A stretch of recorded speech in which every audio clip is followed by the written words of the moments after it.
দেওঘর ঝাড়খণ্ডের অন্যতম স্বাস্থ্যকর স্থান, পাশাপাশি ধর্মীয় মাহাত্ম্যেও জায়গাটির গুরুত্ব অপরিসীম। দেওঘরেই রয়েছে মহাদেবের দ্বাদশ জ্যোতির্লিঙ্গের অন্যতম শ্রী শ্রী বৈদ্যনাথ ধাম। এছাড়াও রয়েছে ঠাকুর শ্রী শ্রী অনুকূলচন্দ্র প্রতিষ্ঠিত সৎসঙ্গ আশ্রম, রয়েছে ত্রিকুট পাহাড়, তপবন, নন্দন পাহাড়, নবলক্ষা মন্দির সহ বেশ কিছু আকর্ষণীয় দ্রষ্টব্য স্থান। আজ তাই আপনাদের নিয়ে যেতে চলেছি প্রতিবেশী রাজ্য ঝাড়খণ্ডের অন্যতম পর্যটন কেন্দ্র দেওঘরে। দেওঘরের প্রধান দ্রষ্টব্য স্থানগুলি ঘুরিয়ে দেখানোর পাশাপাশি এই ভিডিওতে থাকছে আপনি কিভাবে দেওঘরে যাবেন, কোথায় থাকবেন, কি দেখবেন এবং 2 রাত 3 দিনের এই ভ্রমণে আপনার সম্ভাব্য খরচাপাতি সহ সব ধরনের প্রয়োজনীয় তথ্য। আমি এখন শিয়ালদা থেকে চলেছি যোশীটির উদ্দেশ্যে। এই যে গাড়িটা হচ্ছে শিয়ালদা বালিয়া এক্সপ্রেস। এটা বেলা 1:40-এ শিয়ালদা থেকে ছাড়লো। এই গাড়ি প্রায় 7টা নাগাদ যোশীটি স্টেশনে পৌঁছাবে। সেখান থেকে অটো বা অন্য কোনো গাড়ি করে আমি পৌঁছে যাব বৈদ্যনাথ ধাম অর্থাৎ দেওঘর।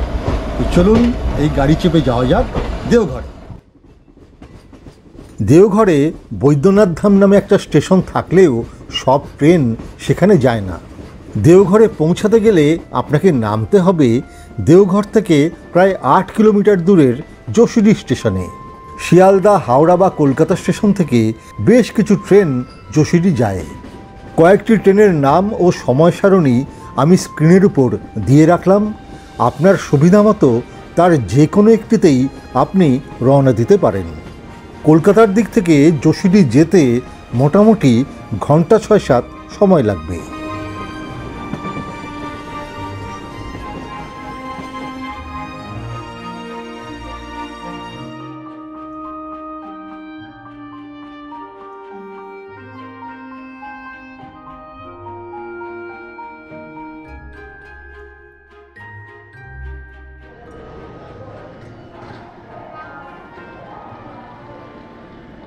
যোশীটি স্টেশনের একদম গাড়ি রয়েছে এই অটো স্ট্যান্ড। এখান থেকে শেয়ারে মোটামুটি 20-25 টাকায় আপনাকে দেওঘরে নিয়ে যাবে। আর যদি পুরো অটো বুক করেন 200 টাকার মতো নেবে, একটু দরাদরি করবেন। যোশীটি স্টেশন থেকে দেওঘরের দূরত্ব 8 কিলোমিটার। অটোতে যেতে আধ ঘন্টার মতো সময় লাগবে।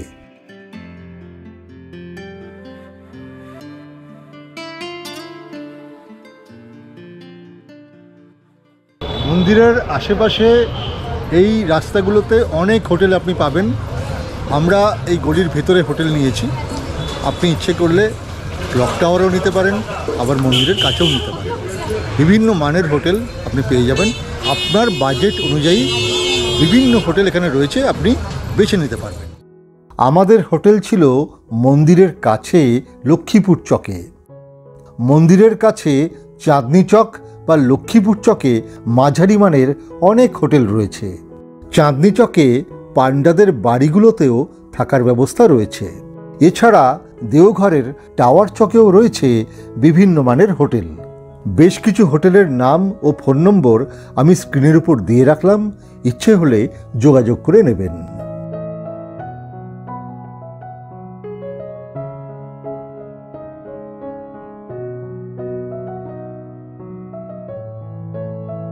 আমাদের হোটেল মঙ্গলধাম লজটি নবনির্মিত, কিছু কাজ এখনো বাকি রয়েছে।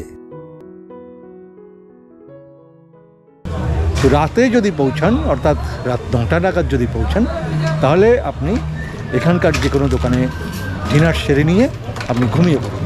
পরদিন সকাল থেকে আপনার প্রোগ্রাম শুরু করুন।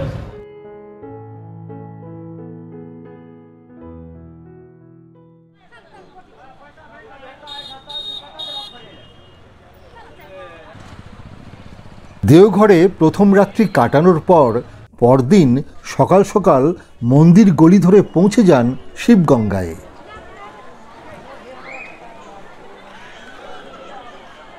এই হচ্ছে শিবগঙ্গা। এই শিবগঙ্গা থেকে জল নিয়ে ভক্তরা এই দিকে একটি গলিপথ রয়েছে, সেই পথ ধরে বাবার মন্দিরে গিয়ে বাবার মাথায় জল ঢালে। শিবগঙ্গা থেকে জল নিয়ে আবারও ফিরে আসুন মন্দির গলিতে। এখানে রয়েছে পূজা সামগ্রীর দোকান ও পেয়ারার দোকান। সেখান থেকে পুজো দেওয়ার জন্য ডালি সংগ্রহ করুন।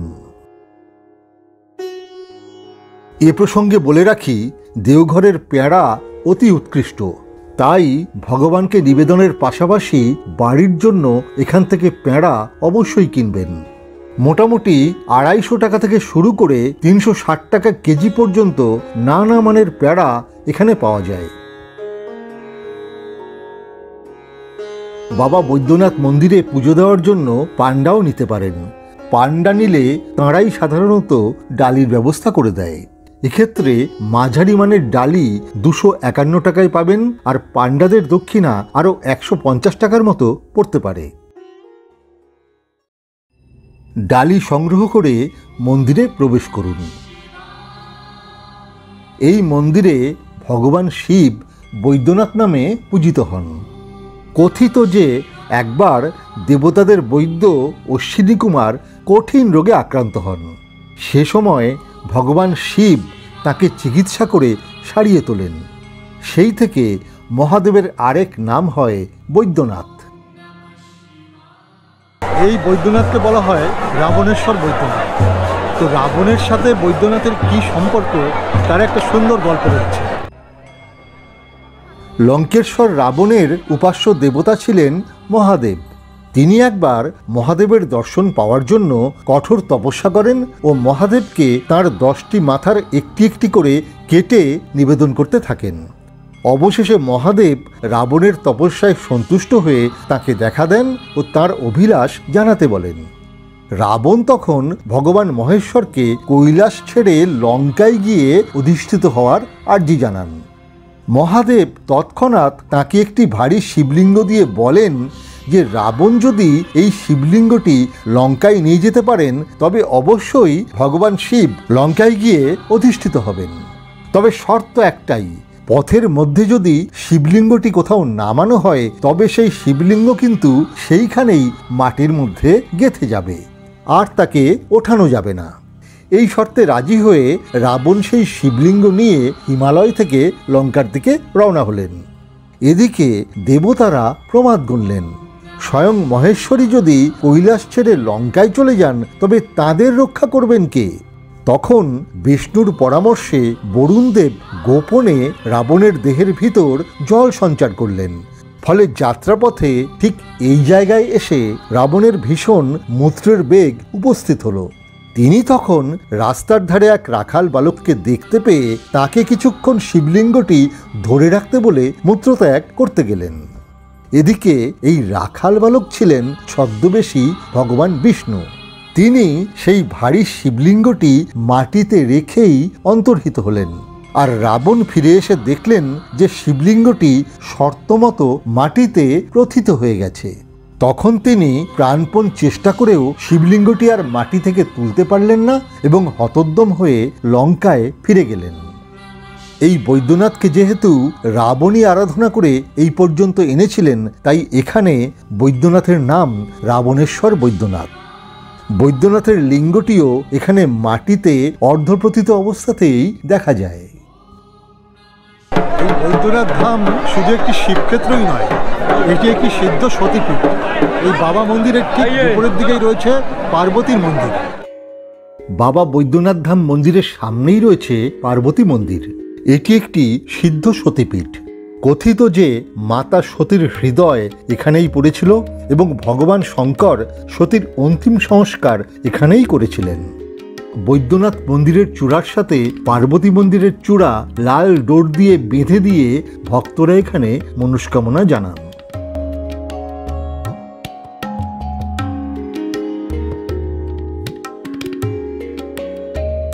বাবা বৈদ্যনাথ মন্দিরে পুজো দেওয়ার জন্য সাধারণ লাইন ছাড়াও ভিআইপি লাইন রয়েছে। ভিআইপি লাইনে কিছুটা তাড়াতাড়ি দর্শন হয়।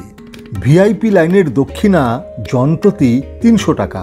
তবে মনে রাখবেন, সোমবার অর্থাৎ বাবার বারে ভিআইপি লাইনে ঘন্টা 2 আর সাধারণ লাইনে ঘন্টা 5-6 সময়ও লাগতে পারে। আপনার সুবিধা মতো ভিআইপি লাইন বা সাধারণ লাইনে পুজো দিয়ে দুপুরের আহার সারুন মন্দির লাগোয়া রেস্টুরেন্টের যে কোনো একটিতে। এখানে নিরামিষ থালি 60 টাকাতেই পেয়ে যাবেন। লাঞ্চ সেরে হোটেলে ফিরে কিছুক্ষণ বিশ্রাম নিন। এরপর হোটেল থেকে বেরিয়ে এগিয়ে চলুন টাওয়ার চকের দিকে। এই রাস্তাটা হচ্ছে এসবি রায় রোড। এটা মন্দিরের দিক থেকে টাওয়ার চকের দিকে চলে গেছে। এই রাস্তার দুপাশে অসংখ্য দোকান রয়েছে। দোকানগুলোতে বিভিন্ন মনোহারী দ্রব্য, বিভিন্ন পোশাক, ফল মূল সব কিছু পাওয়া যায়। আপনি ইচ্ছে করলে এখান থেকে যে কোনো ধরনের বাজার করতে পারেন।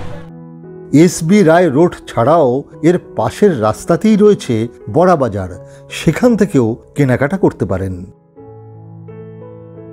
টাওয়ার চকে যাওয়ার রাস্তাতেই পাবেন দেওঘরের বিখ্যাত তিলকুট ও আনন্দনাড়ু।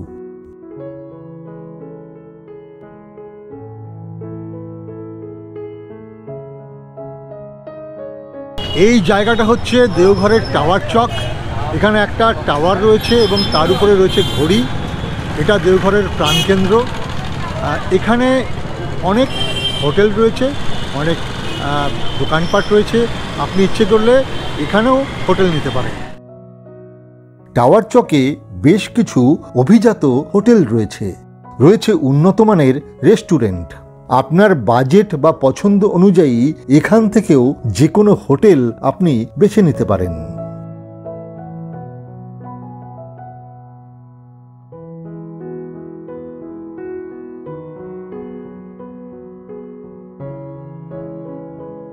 বাজার হাট ঘুরে জনপ্রতি 20 টাকায় টোটো চেপে চলে আসুন সৎসঙ্গ আশ্রমে।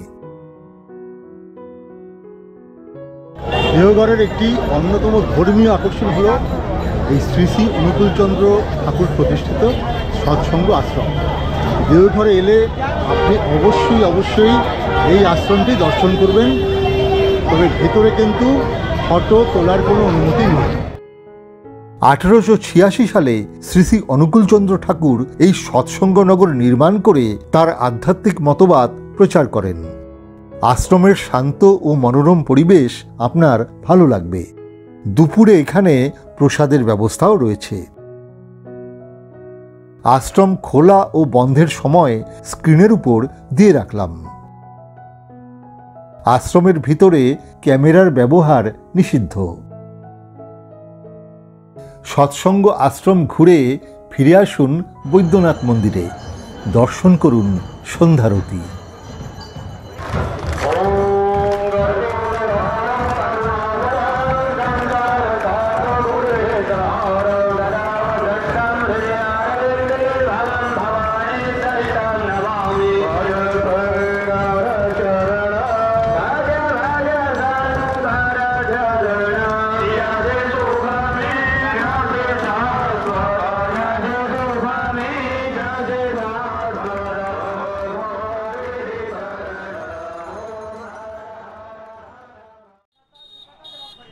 তৃতীয় দিন সকাল সকালই বেরিয়ে পড়ুন দেওঘরের লোকাল সাইট সিইংয়ের উদ্দেশ্যে।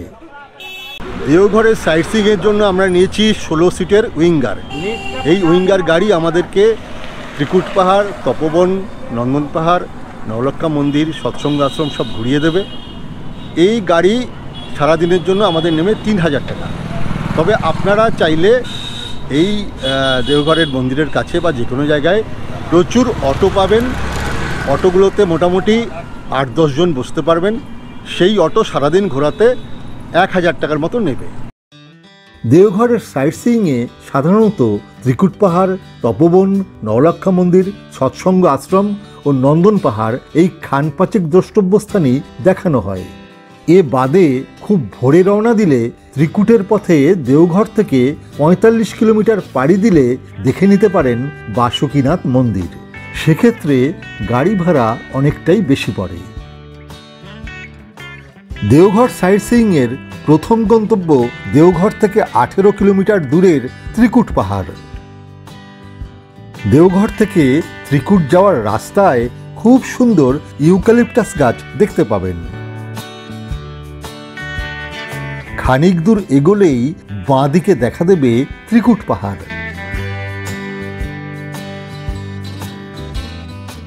ত্রিকুট যাতায়াতের পথেই ত্রিকুটার একদম কাছে রয়েছে মা দুর্গা ধাবা, আর এই দিকে রয়েছে মা দুর্গা প্যারা ভান্ডার। আপনি ইচ্ছে করলে যাওয়ার পথে এখানে আপনার ব্রেকফাস্ট বা টিফিন করে যেতে পারেন, বা ফেরার পথে লাঞ্চ করতে পারেন। সাউথ ইন্ডিয়ান, নর্থ ইন্ডিয়ান সব রকম খাবারই পাওয়া যায়, আর ওদিক থেকে প্যারা নিতে পারেন। মা দুর্গা ধাবায় আমরা নিলাম মশলা ধোসা, খুব সুন্দর টেস্ট। প্রতি প্লেটের দাম নিল 85 টাকা।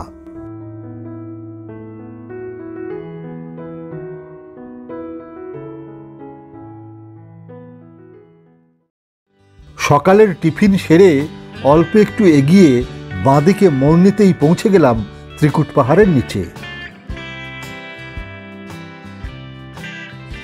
ত্রিকুট পাহাড়ের 3টে চূড়ো আছে, এদেরকে বলে ব্রহ্মা পাহাড়, বিষ্ণু পাহাড় আর মহেশ্বর পাহাড়।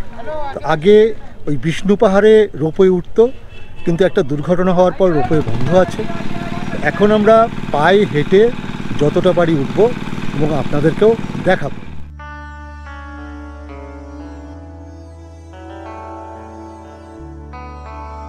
ত্রিকুট পাহাড়ে গাইড নিয়ে ওঠাই ভালো। দরদাম করলে 250 থেকে 300 টাকার মধ্যেই গাইড মিলবে। এরাই ঘুরিয়ে ঘুরিয়ে সবকিছু দেখায়।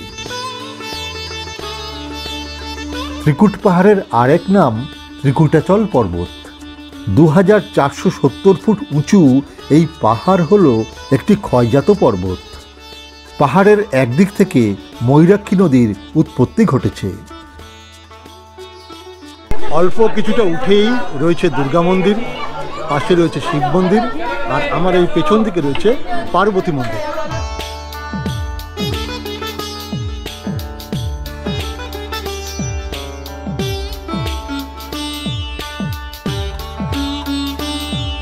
ত্রিকুট পাহাড়ে কিন্তু অনেক বাঁদর রয়েছে, ফলে আপনারা যদি এখানে উপরের দিকে ওঠেন, মোবাইল যদি পকেটে থাকে বা চশমা আলগা থাকে, এরা কিন্তু খাবার ভেবে সেটা নিয়ে নেবে। মনে রাখবেন, মোবাইল প্যান্টের নিচের দিকে পকেটে বা একটু গুপ্ত জায়গায় বা ব্যাগে রাখবেন, আর চশমাটা আলগা রাখবেন না, চশমা কিন্তু ওরা নিয়ে নেবে।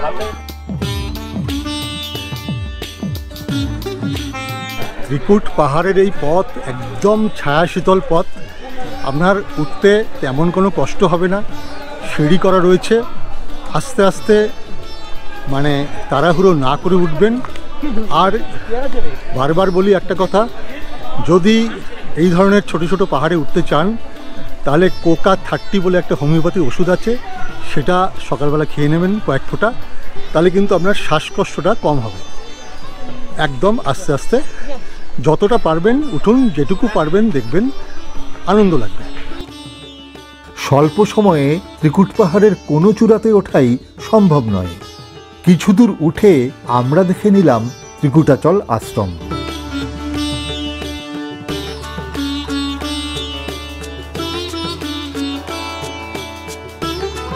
ত্রিকুটাচল আশ্রম দেখে আমরা আবার একই পথে নিচে নেমে চলেছি।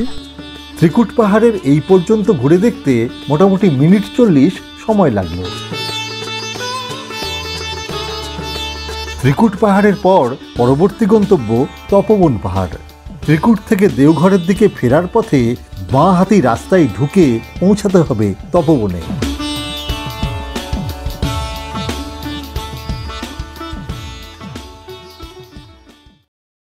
তপোবন হল মুনি ঋষিদের তপস্যাস্থল। কথিত যে মহাপণ্ডিত রাবণ কিংবা বাল্মীকি মুনি একসময় এখানে তপস্যা করেছিলেন। বর্তমানকালের বালানন্দ ব্রহ্মচারী মহারাজের তপস্যাস্থলও ছিল এই তপোবন। এই হচ্ছে তপোনাথ শিব মন্দির। কথিত যে রাবণের তপস্যায় সন্তুষ্ট হয়ে মহাদেব তাকে এখানেই দর্শন দেন। তপোবন পাহাড়ে আপনাকে অবশ্যই গাইড সঙ্গে নিতে হবে। গাইড সংগ্রহ করে আস্তে আস্তে উঠতে থাকুন তপোবন পাহাড়ে।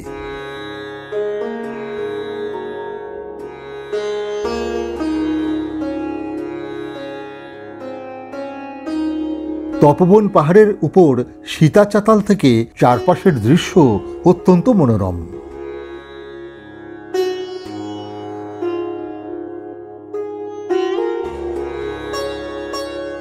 সীতা চাতালের পাশেই রয়েছে বালানন্দ মহারাজের সাধনাস্থল।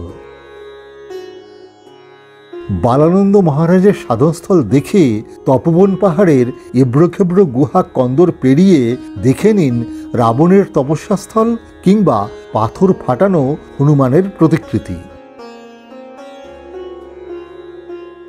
তপোবন দেখে পাহাড়ের নিচের যে কোনো ছোট রেস্টুরেন্টের লাঞ্চ সেরে নিয়ে রওনা দিন নওলক্ষা মন্দিরের উদ্দেশ্যে। নওলক্ষা মন্দির দেওঘরের একটি অন্যতম মন্দির। মন্দিরটি দেখতে অনেকটা বেলুড় মঠের মতো। পাথুরিয়াঘাটার রাজঘরানার কুলবধূ রানী চারুশীলা অল্প বয়সেই স্বামী সন্তান হারিয়ে সিদ্ধপুরুষ বালানন্দ ব্রহ্মচারীর শরণাপন্ন হন। পরবর্তীকালে 1940 সালে তিনি 9 লাখ টাকা ব্যয় করে 146 ফুট উঁচু এই মন্দিরটি প্রতিষ্ঠা করেন। এই মন্দিরে রাধাকৃষ্ণ পূজিত হন। নওলক্ষা মন্দির দেখে নিয়ে আপনারা সৎসঙ্গ আশ্রম দেখতে পারেন। আমরা সৎসঙ্গ আশ্রম আগের দিনই ঘুরে আসায় সোজা চলে এলাম নন্দন পাহাড়ে। আমরা এখন এসেছি নন্দন পাহাড়ে। এই নন্দন পাহাড় দেওঘরের মূল শহর থেকে প্রায় 6 কিলোমিটার দূরে। এর উপরে একটা ছোট্ট পার্ক মতো রয়েছে বসার জায়গা। নন্দন পাহাড়ে ঢুকতে 10 টাকার টিকিট লাগে। এছাড়া ক্যামেরা চার্জ 10 টাকা ও ভিডিও ক্যামেরা থাকলে তা ব্যবহারের জন্য 25 টাকার টিকিট লাগে। পার্ক খোলা থাকে সকাল 8:30 থেকে রাত্রি 9টা পর্যন্ত। নন্দন পাহাড় থেকে দেওঘর শহর খুব সুন্দর দেখা যায়।